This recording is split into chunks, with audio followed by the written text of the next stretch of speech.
Okay, let's talk about the evolution of my life.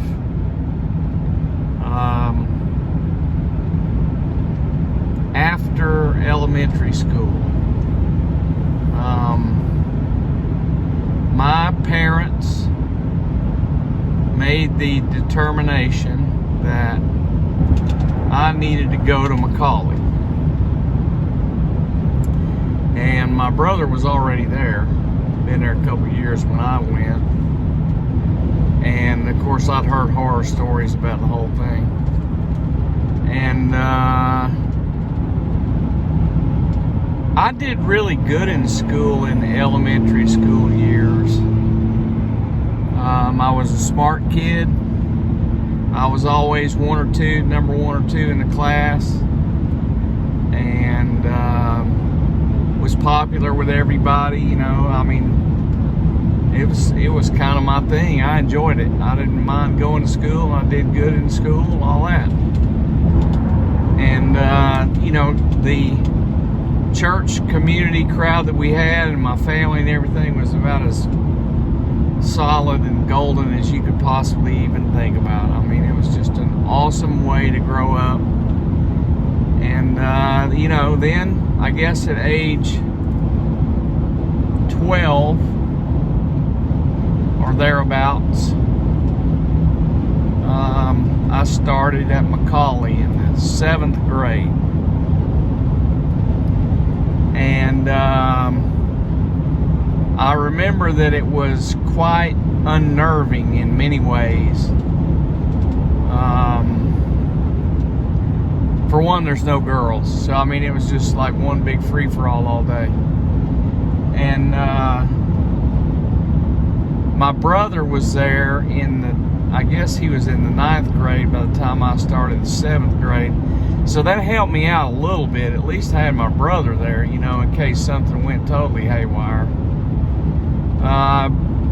But I mean, there was a pretty healthy atmosphere of hazing by the older students for what they called pygmies. We were called pygmies in the 7th grade.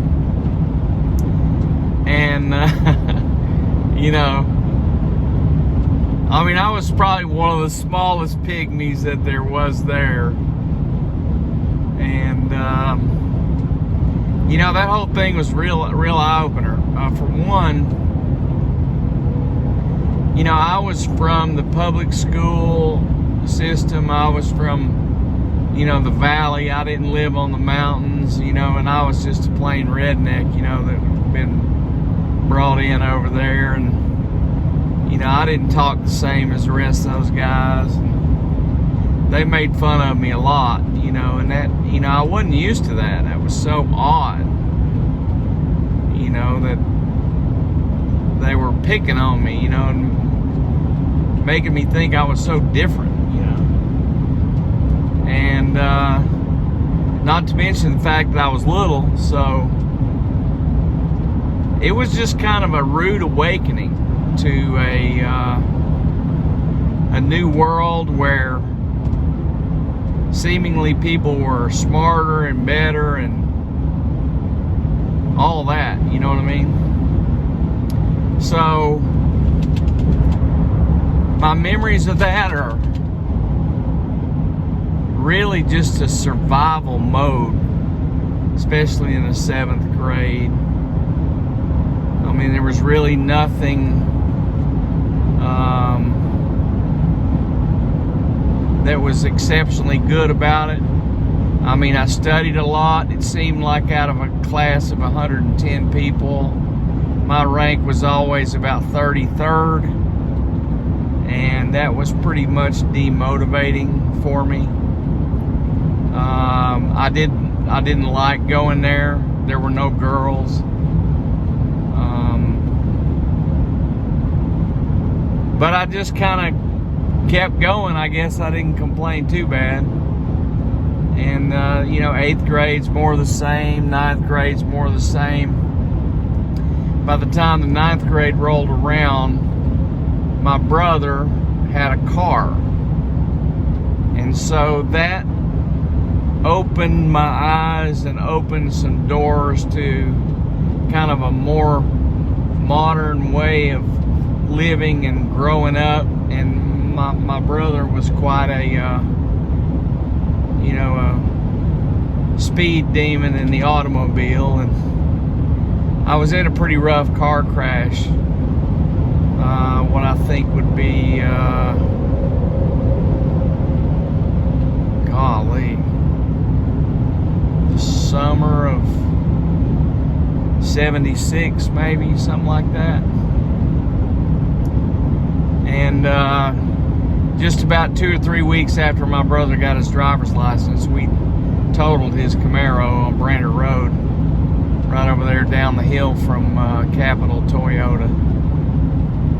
And we didn't have seatbelts on. Both of us went through the windshield.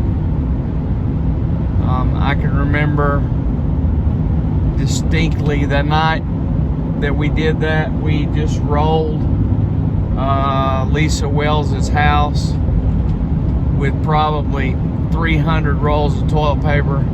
It was the most epic toilet paper rolling job that the world had ever seen. And that very night we crashed a car over there on Brander Road. I can remember sitting out on the sidewalk of Brander Road, and the EMT guys were shining a light in my eyes, and I'm like, what are you doing that for? And they're saying, well, we're checking you out. And I'm like, what are you doing that for? I'm just sitting here watching a football game. I mean, I literally had no idea where I was at. I was knocked into Kingdom Come. Went to the hospital and stuff like that, and eventually parents came and got me, took me home.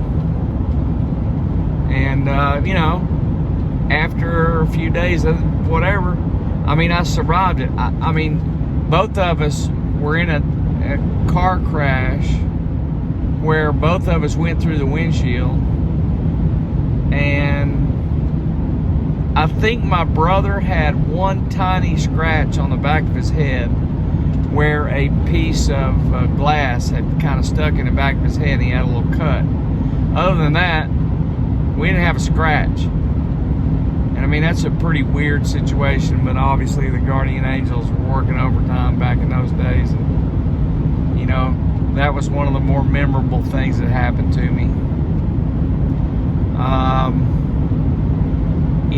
I can remember, like I said, my brother was kind of a speed demon in the cars. And,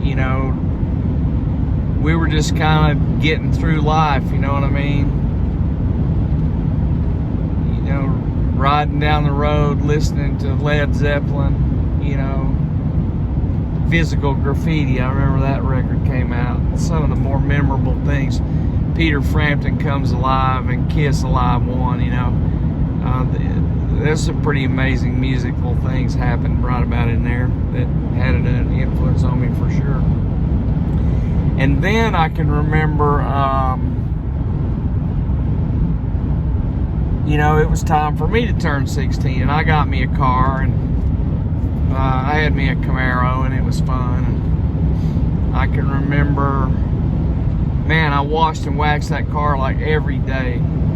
It's like what I did. And I worked at the 23rd Street Flea Market. That was my job. And by that time, I, really kind of been playing a bunch of guitar and had some bands and stuff in high school. And next thing you know, some of the high school guys kind of liked me because I played guitar, and we had bands. We'd play at their parties and stuff like that. And, when I got my car, it's like, okay, that opened the door to freedom. I can distinctly remember having the feeling of being extremely free driving down the road, and I enjoyed that. And then it's like, okay, with that freedom started coming some, problems and things, because,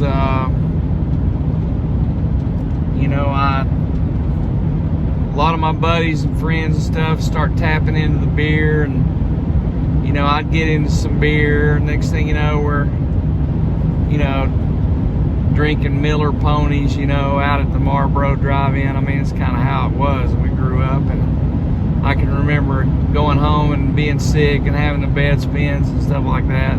That's just kind of what was going on back then. Some of the guys smoked pot, you know. I didn't really like the drug scene at all. I was always scared of it. I didn't want to get in trouble from the cops and stuff like that. And I remember smoking pot a few times. I never did like it at all. One time I did get high off of it and I thought I was going to die. And it was, I think, the best night's sleep I ever had in my life, because I all night long I was sinking into the bed. I remember that pretty distinctly. I'd quit playing golf for the school sometime there when the car came around, because I didn't have time for golf. I was too busy driving the car and having fun. And I pretty much was just doing what I had to do on the scholastic side. I was very demotivated because I couldn't do well, and the environment was not conducive for me to do really well in school at that point. So it was really, you know, it was really a many years in a row of kind of a downer, to be honest with you. I do remember as college started approaching, I had no earthly idea what I wanted to do at all in life. My brother by that time was at Middle Tennessee State, and he was studying aerospace, and all he ever wanted to do was fly an airplane, so he kind of had his whole future mapped out. But I mean, I had absolutely no idea whatsoever what I wanted to do. No clue. I don't know why I never really thought about it, but when I was in high school, I never really thought about it. I didn't think about career. I didn't think about any of that stuff. I did play golf and I did play music, and somehow, some way, I thought in the back of my mind that that's a couple of things that I really wanted to do in my life. But there was no path towards that. And, you know, it seems like my parents left me alone, you know, and didn't really ask too many questions or nothing else, you know. It just kind of is what it was. And, you know, life was good. I got in trouble with the car a few times. I wrecked it once. I got a speeding ticket or two. You know, I was in trouble in the car a few times. Mainly, it seemed that it was a time of dabbling with drinking beer. It kind of seemed like that's what it was. I wasn't doing very good in school. We still did the church thing with the youth group and all that, and that seems like it was good. But it was kind of dimmed down, you know. It seemed like the whole thing was kind of dimmed down. I don't really understand why. I mean, there was zero music scene at church back in those days, y'all, for people who are thinking about music and whatnot. I mean, there was zero opportunity to play music at church. It was non-existent. And so, you know, that just wasn't a part of what was going on. So it was just a whole time of real mediocre existence. My high school days were not very fun. I did have a good car, and I did go enjoy hanging with my friends and driving on this Brandon Road, you know, every Friday and Saturday nights. Kind of all we did was drive around. And I played some golf, not a lot.